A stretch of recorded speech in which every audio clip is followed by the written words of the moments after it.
You can't argue with the fact that Mario and Sonic are two of the most well-known video game characters on the face of the planet. I could easily do a top 10 list for each of them, but I want to keep it simple with 5 for each one. There are only 2 rules. Only platformers, and no collections. Because that would feel like cheating. Do keep in mind that this is a personal list, and the games on here are based on the impact they had on me, and how much I still enjoy playing them. I'll start the list off with Mario since he came into existence first. I hate having to talk about games I can't get footage for, and no, I don't have a Game Boy player of any kind.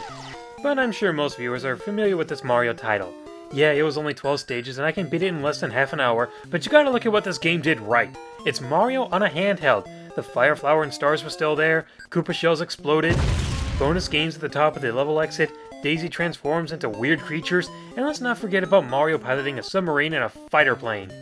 Do you remember the last time Mario piloted a fighter plane? Oh, well, how about a submarine? Because I honestly don't know. Fourth place.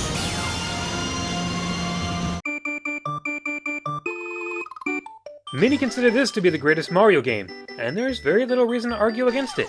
There were more levels, more challenges, and more power-ups than the previous games that came before it. The cape was a great power-up to fly, glide, and whack enemies with, but the best new addition was Yoshi. He came in 4 different flavors that had their own abilities, but Blue was the best. Too bad they were all cowards. And talk about a surprise, this game had a secret world, but it had a secret world inside the secret world. It made you start to question if there were any other secrets in this game. Yes, there were. Third place.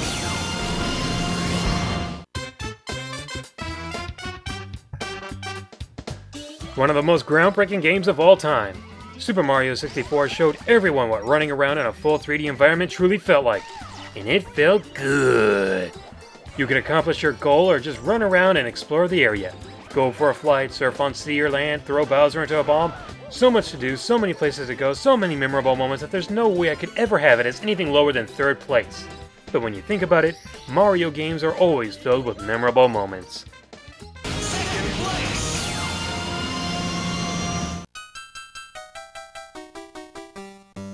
Heavily looked at as one of Mario's finest moments ever. He had new abilities such as kicking shells after picking them up, brand new power-ups that allowed Mario for the first time to fly, legendary secrets, some of which still surprise me to this very day, more levels than the first one, a map screen, item inventory, bonus games. What more could you possibly want? For a while, I didn't think there would ever be a better Mario platformer than this. Until... Alright, first place.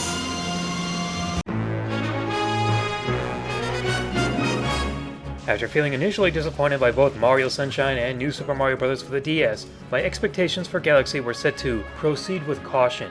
But when I played just one demo of it at E4All 2007, I was hooked and could not wait to get my sweaty, anxious hands on the final product, and it did not disappoint. The whole game could easily be summed up with one word: amazing. Graphics, soundtrack, and most importantly gameplay? Yeah, it fits for all of them. Take what you love about one of the most iconic characters on Earth, and you'll find it in this game. Oh, but wait, what about the sequel? Better power-ups, more creative levels, a galaxy designed to kick your butt? Check, check, and check. So, which one is my favorite Mario game? Both. The first one for the impact and wow factor it had on me. The second one would have dominated, but halfway through the game it started to feel like I paid $50 for a game I owned 3 years ago. And then it redeemed itself. Alright Mario, you had your time. Now it's Sonic's turn. It almost seems like you see this one on every Best of Sonic list, doesn't it? The debut of the Blue Blur definitely needs to be recognized as one of Sonic's best games ever created. Levels with a good sense of speed mixed with a variety of platforming sections makes for one of his best games ever made. Of all the Sonic platformers, this is the one that challenges me the most even to this day. Which is saying something because I grew up with this game, and it can still kick my butt. While Sonic Adventure 1 for the Dreamcast has some of the best controls for a 3D Sonic game currently, the sequel has pretty much better everything. Better story, better levels, better replay value, better Chao Garden, and new characters that don't suck. Though Gamma was cool.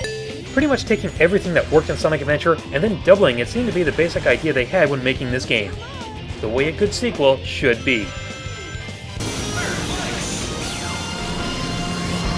Some would say this game is too easy. I say I was having too much fun to care. After the pure disappointment and anger I had with Shadow the Hedgehog, this game removed the rage Shadow left me with and replaced it with pure joy. While Sonic focuses on speed and platforming, this one focused more on speed, and I have to say the sense of speed blew me away. The new Super Dash move kept the speed at a constant eye-bleeding momentum while plowing down any enemies in my way. Then when you're sent off into the air, you can perform tricks to raise your tension meter so you can use the boost for a longer period of time, which is something the replay value needed to have a little more of. A longer period of time. Yeah, the sequel has Wi-Fi matches, but that's dead to me now because of hackers, not to mention the first one has a far better bonus stage and soundtrack. Oh, and it didn't have Marine. That automatically makes it better.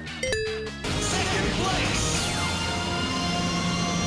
Sega and Sonic Team must have grown some ears because they finally started to listen to their fans and critics. Although the sense of speed is nowhere near the same level as Unleashed was, and the 3D freeform parts are poorly designed and handled, everything else was fantastic.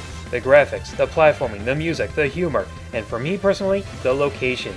It's like Disneyland without the lines and parades. I felt that the Wiz powers were meant to enhance the platforming of the game, and with them Sonic can reach areas that he couldn't get to on his own.